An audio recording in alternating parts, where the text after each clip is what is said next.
It's a online and in-person community where we can see and show how we can be the change in the world we want to see.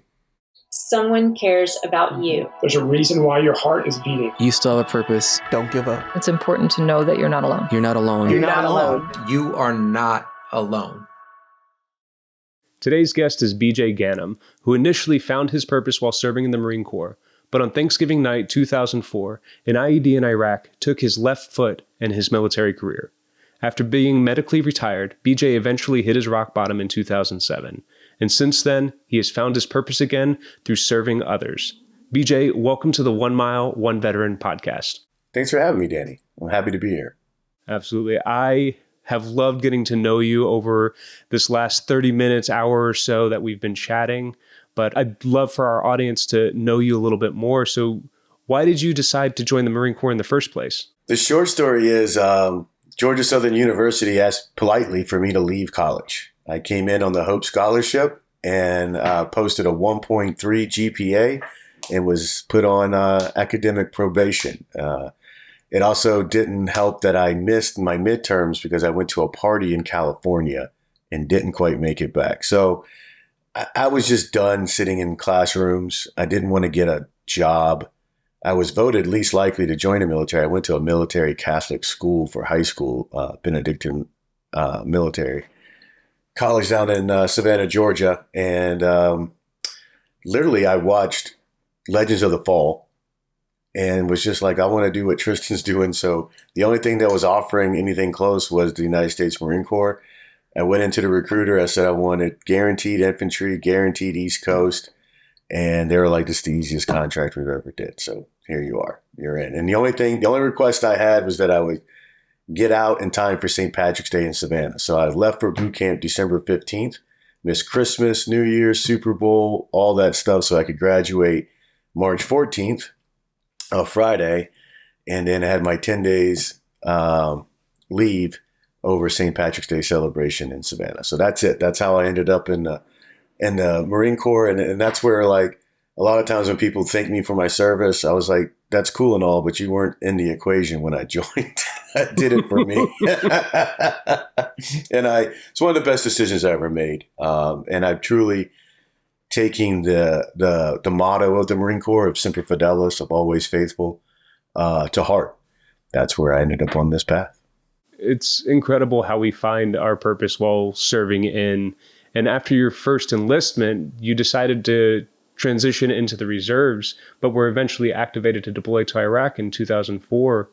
What was life like during that time before being activated? Well, I got up when I served from 96 to 2000, there wasn't anything going on in the world. And being an infantryman in the active duty Marines in that time frame, literally we were in the woods running around yelling bang, bang at each other because there wasn't enough funding for blanks and any training schools or anything like that. So I loved the job of being a United States Marine infantryman. I loved that job, but I wasn't able to do it to the fullest. And I felt like there was a bunch of wasted time.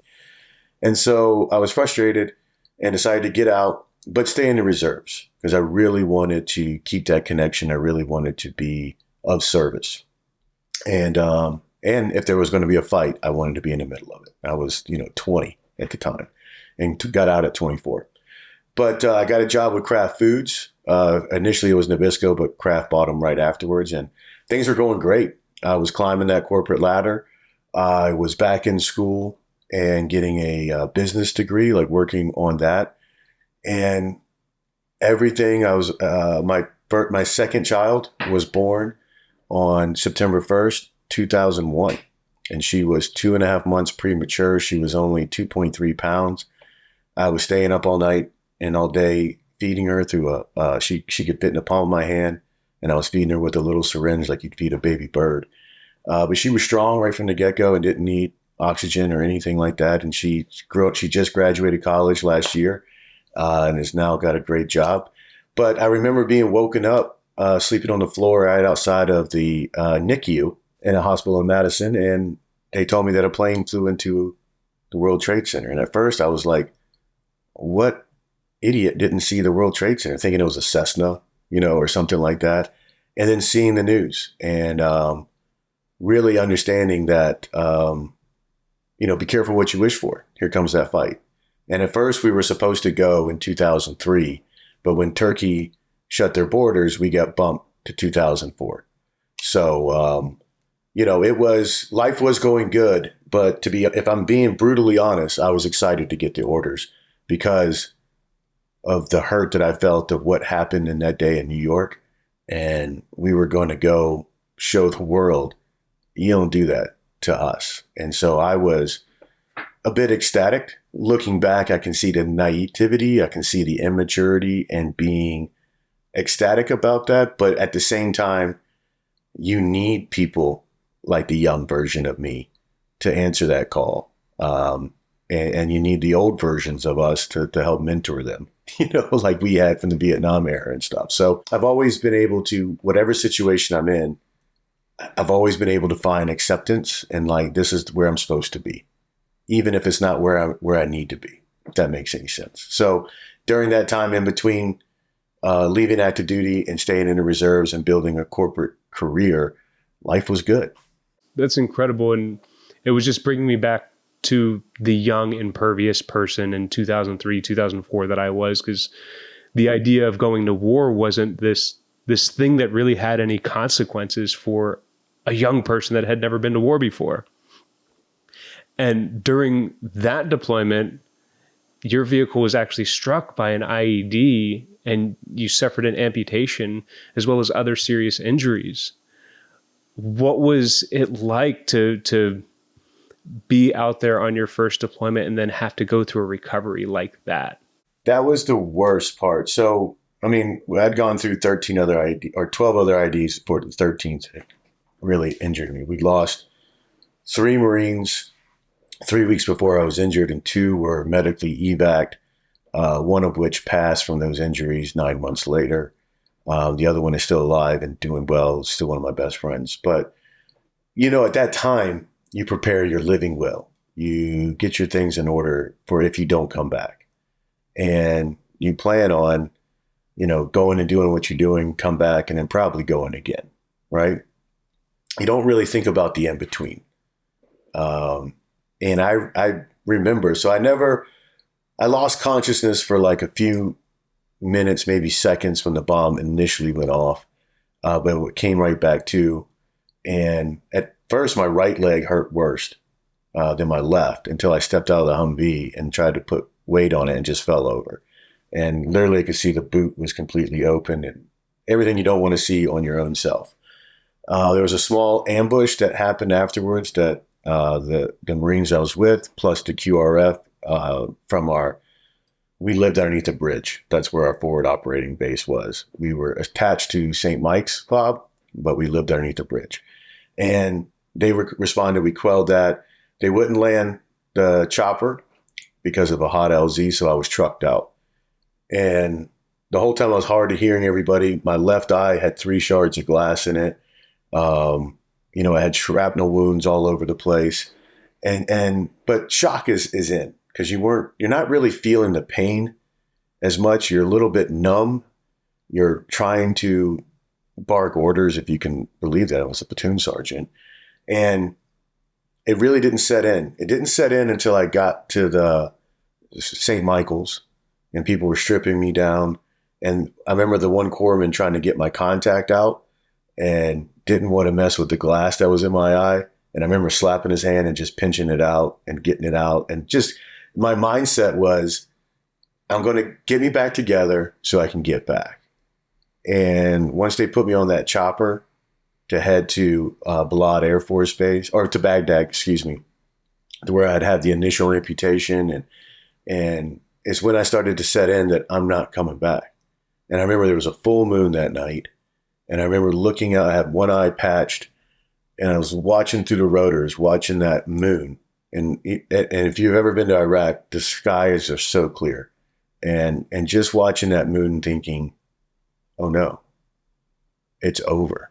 Like what you just spent 9 years preparing for.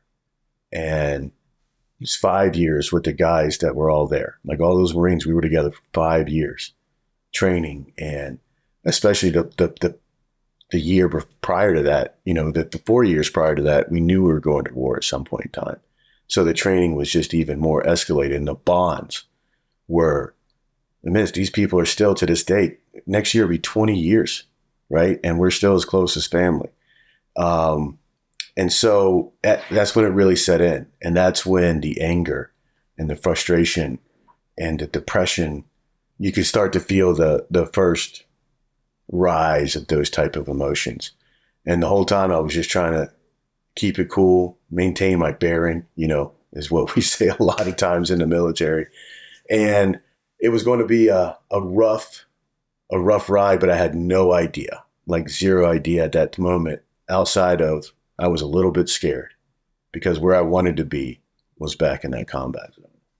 Absolutely. I mean, being forcibly removed from something that you had been preparing for so long, something that you envisioned that you were going to do for the next 10, 15 years of your career with people that you had grown so close to is incredibly difficult, especially as your injuries eventually led to your medical separation. So how did you go about managing that transition?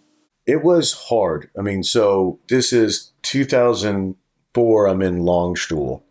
And at the end of 2004, I get to Bethesda and Walter Reed. I remember flying over. So I was in Longstool for about a week, having the surgeries every other day. I think a week to 2 weeks. And then there was one day where I was supposed to fly to DC, but the planes were too full. I mean, this was back in the height of it. So I remember getting wheeled into a Galaxy or C-130, whichever one it was. And literally from 6 rows, 4 high on 2 sides, all the way back was nothing but injured servicemen.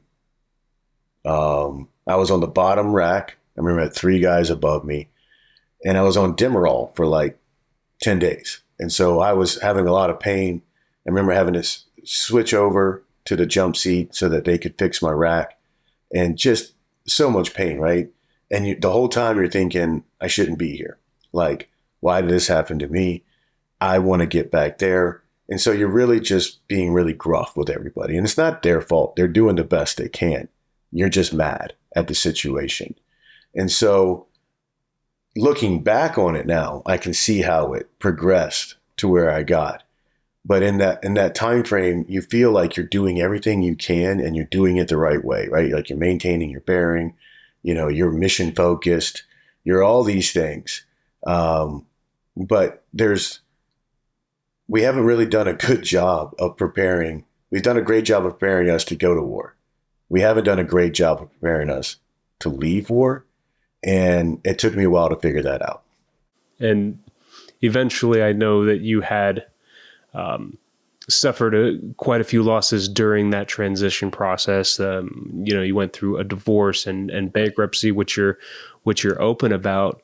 How did you eventually find your way back into community? It's taking personal responsibility. So when I saw my first marriage was not built on really anything. It was she got pregnant, and I felt it was the right thing to do to get married. And that, not to say anything less about her or my children. Like my children are important to me. I grew up without knowing my biological father, single mother as well. And so I wasn't going to let that happen. And my naivety, I thought it was to just get married and you figure it out, right? But relationships are built on more than just, image.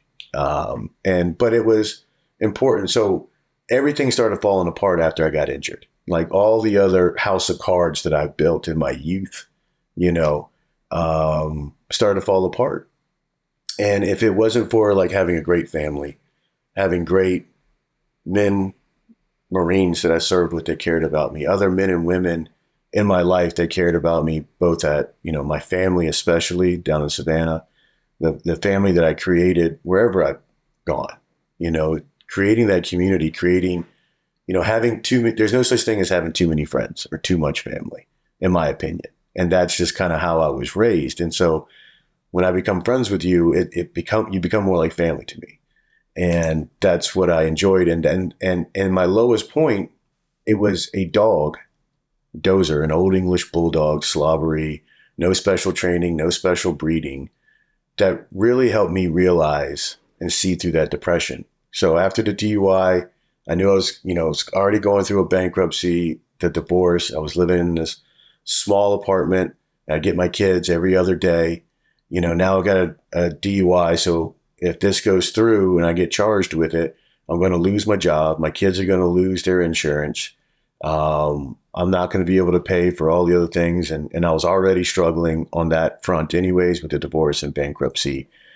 And I felt the best thing to do was to check out, that I was a burden on everybody else. Everybody else would be better off without me. If it wasn't for that old English bulldog, his picture sits right behind me, who I knew that if I did check out, this dog is going to end up in a shelter.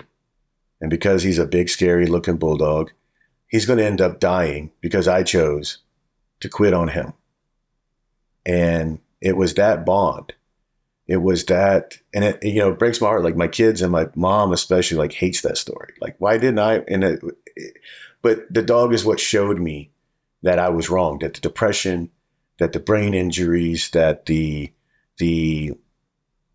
sadness, the anger was clouding my thought process, and that it wasn't actually how I felt. And that's how I created what is my mantra, the good foot, right? I always say, hashtag, I'm living a life on the good foot, right? Like no matter which foot is bearing my weight, whether it's the carbon fiber and steel foot given to me by the VA, or if it's the flesh and blood foot given to me by God, I'm going to live a life just like James Brown sung about with Get on the Good Foot, right? I got a funky job and I'm paying my bills on the good foot. And that's what I did. I just really started focusing on me and telling myself that I'm going to worry about me and not worry about everybody else until I'm right.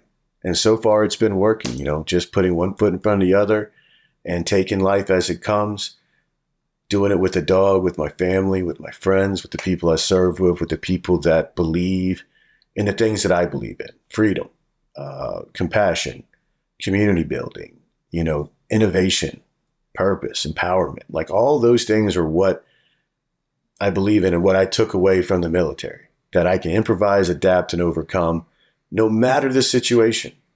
And though I did get low enough to almost do the worst thing possible, I didn't. And that's one thing that I really want everybody else to understand, is that's human nature. If your dreams aren't scaring you, if life isn't hard, look out, right? If it's too easy, something's coming. And you always have to be ready, and you always have to be flexible, right? Improvise, adapt, and overcome. And really trying to just break that down into what we all knew in the military, right? We're going to embrace the suck. When you do these training exercises, especially in Camp Lejeune or 29 Stumps or any of them, right? Any of them, they're not resort areas on purpose, right? And where conflicts seem to rise up in this world right now are not in resort areas. They're in places that are really, really hard. And when I was able to kind of step back from my depression and realize we're in the United States of America, the easiest place on earth, right? That maybe some of my depression and some of that has to do with how easy we all try to make it to be. And if we can find purpose in that, we don't have to make it hard, but find a purpose, find a discipline again, and do that. And that's where the dog really helped me, by focusing through the dog and working on that together. Really helped me work on my communication skills and find satisfaction in accomplishing something else that didn't take a big group like the Marine Corps, or didn't take a big group like the VA in order to pull it off. It's just me and the dog. And so that's what led to me coming through my own depression, and eventually would lead to me founding Sierra Delta. That's absolutely incredible. I mean, I know a lot of people will never be able to fathom how suicidal thoughts can arise and what it is that actually will pull somebody out of that depressive period for you, it being a dog, that eventually led to you kind of really focusing on a mantra that is incredible of living life on the good foot. I remember during my time in the service, I would hear people complain a lot, and there would be a joke amongst the Marines. I mean, even though I was with them, being a corpsman, like I didn't always engage with a lot of the complaining, but they would say like a bitching Marine is a happy Marine. However, when we get out, like if that's all we know to do, that's countercultural. And so if we can focus on that goodness and that purpose, and for you ended up finding it through service to other veterans and helping them build up to the point where you founded your nonprofit, Sierra Delta. Would you mind explaining a little bit of the organization and its mission? Because I know it's shifted since its initial founding in 2017 to what it does now. Absolutely. So in 2017, we were focused on service dogs, the traditional way that the ADA service dogs. And a lot of that came from, I was doing a lot of work. At the time I was working for Semper Fi Fund. Love that organization. They do a great job.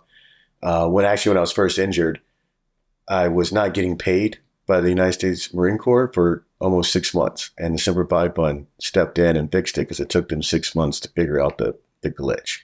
And apparently I was put on the kill roster and not the injured roster.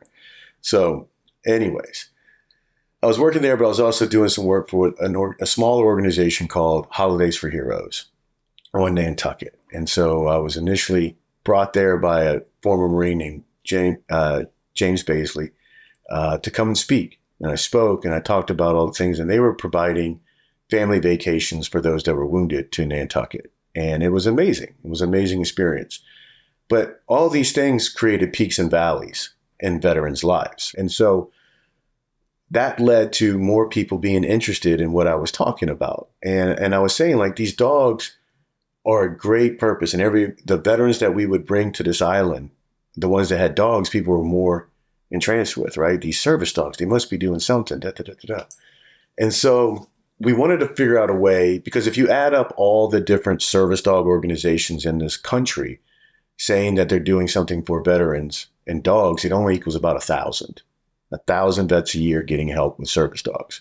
There's a little over 18 million vets in this country. 12 million are 55 and older. So we're an aging population and we're shrinking. But out of those 18 million, 150,000 are estimated to need an ADA medical assistance service dog, which means in America, we're on track to solve that problem in 150 years, the way it's going right now. And the reason it's so far out is because we're only focusing on the highest end of a dog, right? Let's just take the service part out of it. And dogs and humans have been working together for 35,000 years. So this isn't a complicated issue. This is old technology, if you will. But the reason why it's falling so short is everybody's putting all the money and the resources into the dog for 2 years, right? So the dog, they breed the puppies, they raise the puppies, they send the puppies off to donors, they send the puppies off to college campuses to be socialized. Right. And over these 2 years, many different people are touching the dogs except for the veteran. And then when the veteran shows up, there's been close to $30,000 to $60,000 spent on training this dog. They take the picture with the vet. They show the vet how to use the dog, and the veteran's on his own. And there's no real community with it because all of these organizations are only doing 20, 10, 50, maybe 80 at max a year. But again, we have 18 million veterans, and not 150,000 of them need an ADA service dog. I guarantee 98% of them need a good dog in their life.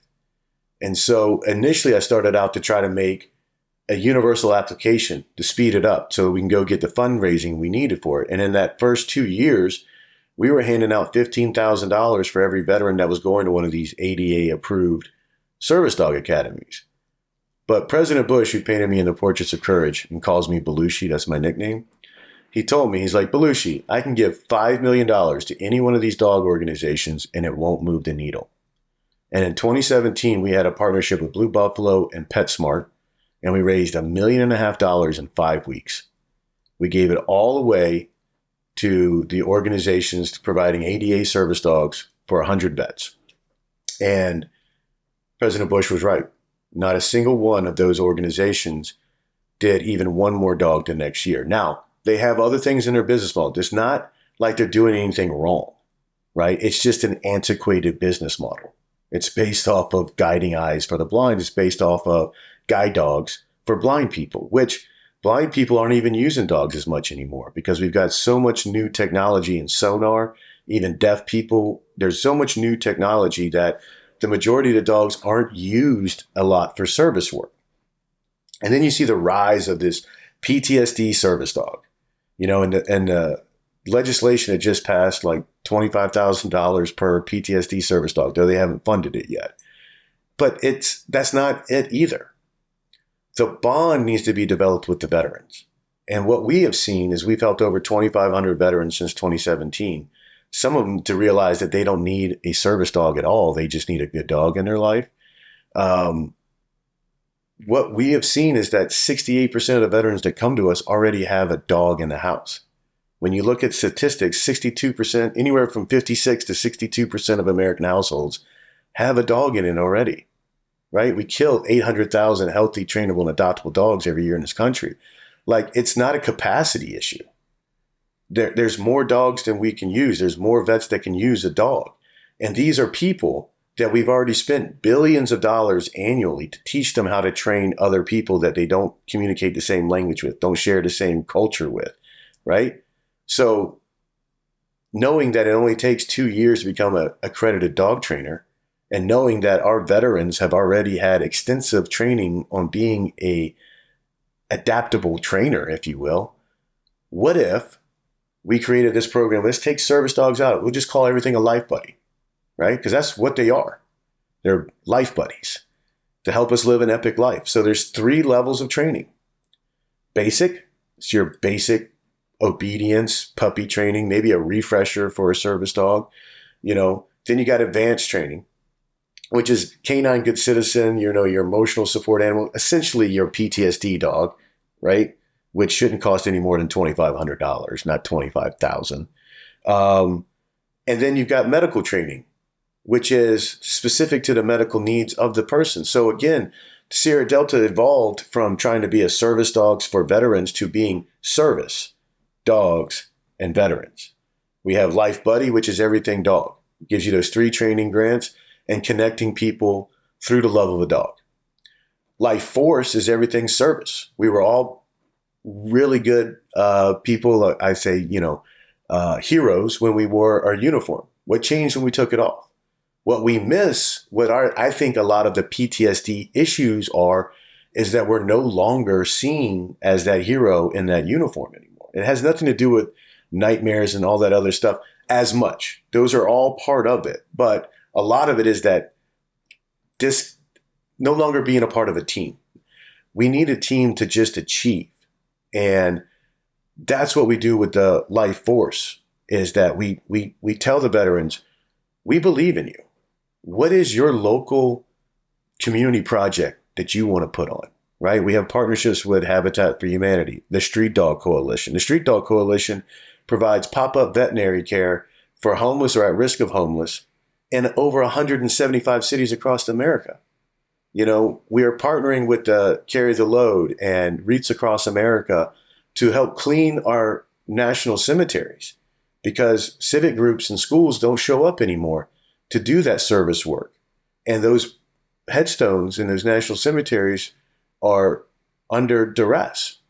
And there's no budget in the national cemeteries to clean these things. So in talking with all the cemetery people, they said that if we could provide working parties, that would be amazing. Well, veterans, we know how to do a working party, right? And civilians, you can join Sierra Delta, and then we'll show you how to do these working parties. We'll go clean, headstones for about 4 hours, and then maybe have a lunch afterwards and a little fellowship. Like, we can get this done. This is what Sierra Delta's built to do, is to empower our veterans to bring their leadership and their experience into their own communities, to reestablish their team with a dog, then to help bring their leadership out to their communities, and then trying to tie everybody together in what we call lifeblood. So it's life buddy, everything dog, life force, everything service, and then lifeblood, the final one, which is how we generate the money, the sustainable and needed resources to provide these training grants at scale and at reasonable costs, and then also provide these service projects that are making an impact in those local communities and driven by the veterans and the civilian supporters that want to support those veterans. Again, it's a online and in-person community where we can see and show how we can be the change in the world we want to see. You touched on so many different things, and I love the fact that you drew this correlation of the peaks and the valleys that a lot of these nonprofits have brought into the lives of veterans.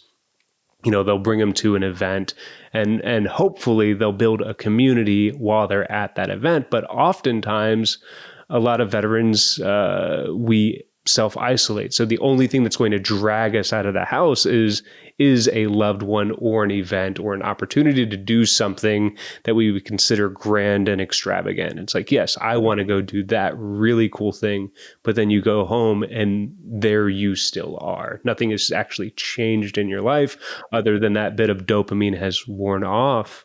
And then for the service dog aspect, a lot of people, and I had the misunderstanding for service dogs specifically in the model that you were talking about. Service dogs for veterans with PTSD still get traded out as the dogs age. I currently have a friend that's had a service dog for the last seven or 8 years, and the nonprofit that has helped him acquire his service dog is now contacting him saying, "Hey, next year we need to get you a new service dog and retire the one that you're working with," which is absolutely heartbreaking. And why I love kind of this mindset of your dog is your dog. Let's get you in service. Let's train up your dog. Let's train you up, because you know you're drawing this correlation of building up our fire team. We need our life buddy there, as you were, to help you connect with others, to get you outdoors, to do these activities. And a lot of veterans with PTSD, we're not suffering from physical limitations where we need somebody to do something for us. It's almost like we need that motivation to find that purpose again and overcome fears because of our mistrust of whatever our environment is. Derek Tillman, who's a 20-year Army veteran, master dog trainer, he even trained the GH Summit dogs.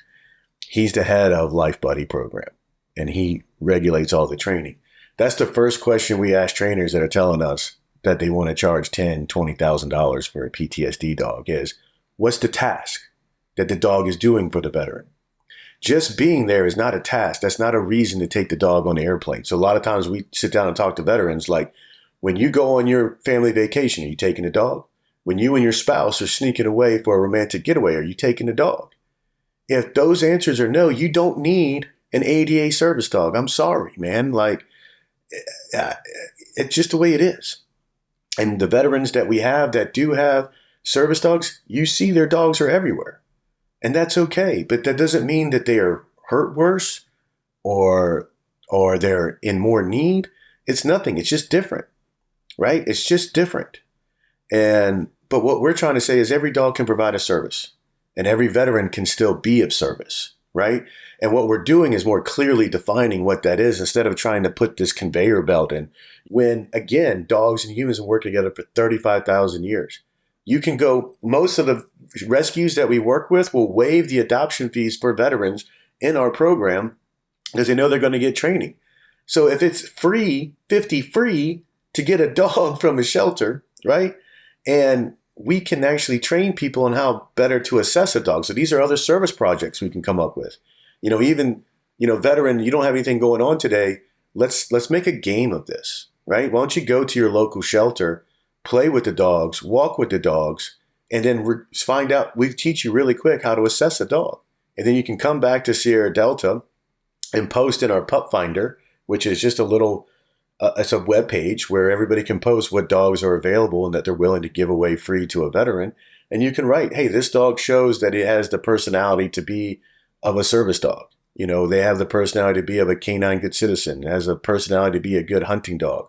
All these other things you can assess from dogs, and these are trainable traits, right? And so we can set up games like go assess this many dogs and we'll give you, I don't know, a hat, Oakley sunglasses. How about if it needs to be more internalized, walk your dog 20 of the 30 days in a month and we'll give you whatever a sponsor is willing to give us. Maybe we can get Oakley to give us sunglasses, right? For every veteran that does that, you get a coupon to get free Oakley sunglasses. I mean, think about if we started using rewards instead of punishment. That's a bigger issue that I can't fix. What I can do is attract as many veterans, and we have ID Me integrated right into our website. So we're verifying people's service within 30 seconds, right? You're a verified veteran. Now you join Sierra Delta's community.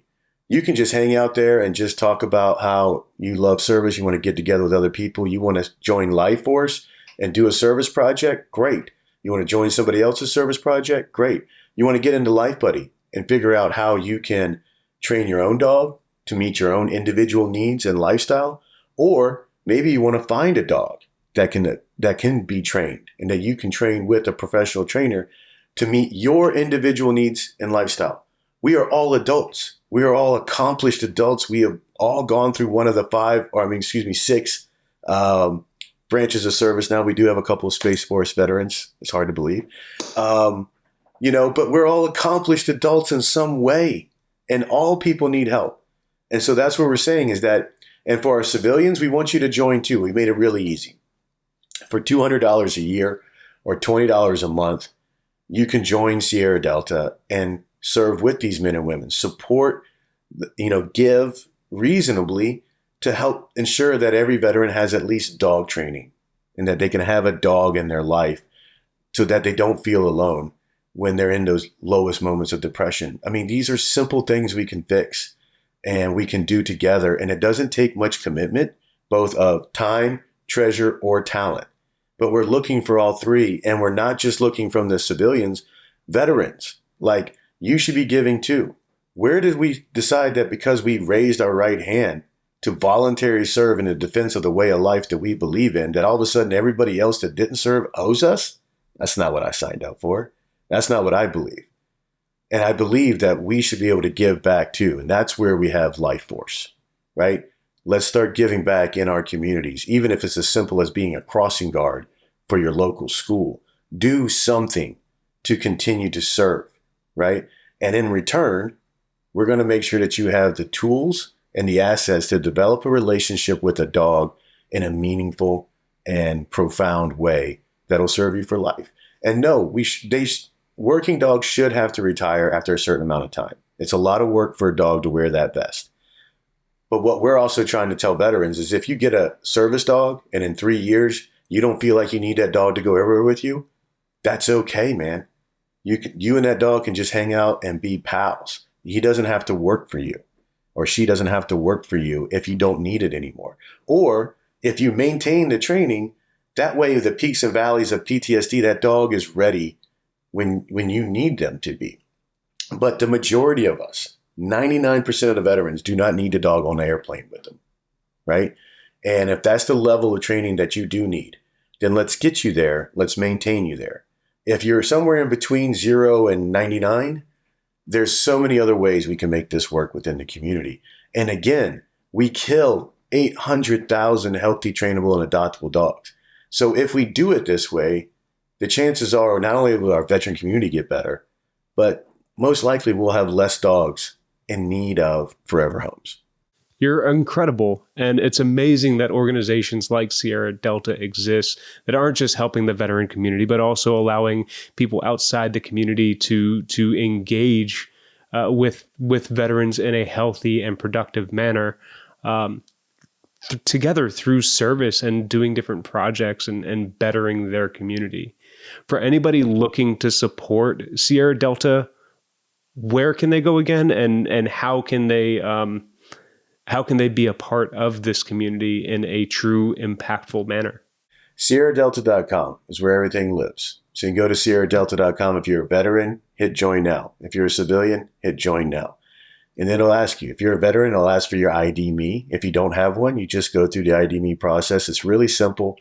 I think ID Me was also founded by another Marine. I think it's a great company. It allows you to access your discounts more reasonably without having to show a DD-214. Civilians, it'll ask you which payment plan you want to do. We are allowing our partners, because we don't do this all ourselves. We pay professional trainers.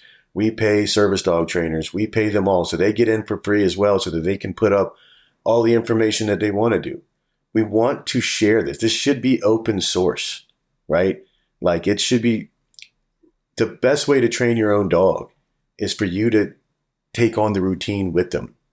If you walk your dog every day, if you feed their dog after the dog does work, so they understand food is the most important thing to a dog.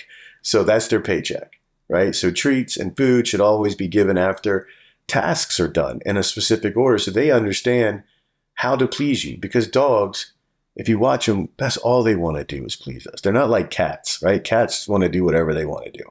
Dogs want to please us. So show them with praise, show them with treats, and do what they need you to do as well. And again, if we do that, then that builds on that. So anyways, you can go to SierraDelta.com and join. Get in there, interact with the veterans, see what they're doing, see which trainers are working with veterans, see what training routine is working for this person's lifestyle and needs. And maybe it translates to what you need as well. You can go to Facebook and Instagram is where we're most active. As we can grow our team out, we will, spread out to LinkedIn and to Twitter and all the other things. But as you know, in this community, it's a lot of work, right? It's a lot of work to maintain these social media and digital accounts, which we're trying to do. So you can go there. You can go to SierraDelta.com. You can just give or you can join, whatever you're willing to do. But this is the most purest, I think, and simplest true thank you for your service, because all veterans are welcome to join Sierra Delta for free. Their service, their commitment to this country gets them into the club. For all the other civilians that want to support them, it's $200 a year or $20 a month. If they're a spouse, a student, if you're a personal Social Security disability, if you're in the VFW or American Legion Auxiliary, $20 a year, right? But just so that we can all chip in and we have the resources we need to provide this reasonable and sustainable but impactful support centered around the love of a dog, continue to be a service to each other, and really bringing that all home in one giant community. That's awesome. And for many veterans, yourself, myself included, post-military life can still be very difficult despite all of the resources that are available to us. Our minds speak to us and tell us lies and lead us towards a place where suicide becomes an option. Is there anything that you'd like to say to somebody that is currently going through a crisis to spread hope and bring hope to them through those hard times? Keep moving. I know sometimes it feels like life is bringing you down. All the demons are there and they're all telling you you're not worth it. You are. If you don't already have a dog, if you do already have a dog, look at a dog. That dog will tell you every time you look at it. That dog is always happy to see you, right? That's what true love is. I heard a 6-year-old girl explain to me why dogs don't live as long as humans. It was very simple and very profound. She said, dogs come into this world knowing how to love, and humans take a lot longer to figure it out.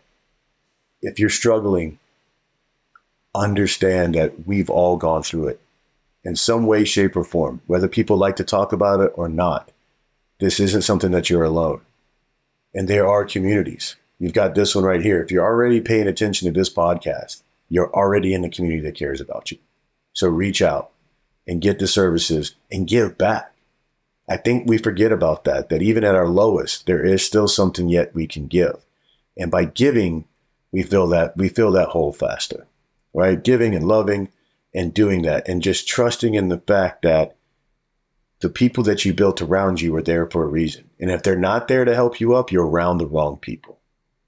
But you can find it. And again, if you're already listening to this podcast, you're in a good community. So then just reach out in there and expand from that. But don't sit still. That's the worst thing you can do. Keep moving forward until you find your way, you find your tribe, and then keep those people close to you. BJ, thank you so much for those words and your time here on the 1 Mile, One Veteran podcast. Hey, thanks for having me, and thanks for helping me get the word out. And I look forward to seeing you in the Sierra Delta community. I can count on you, right? Hurrah. I love it.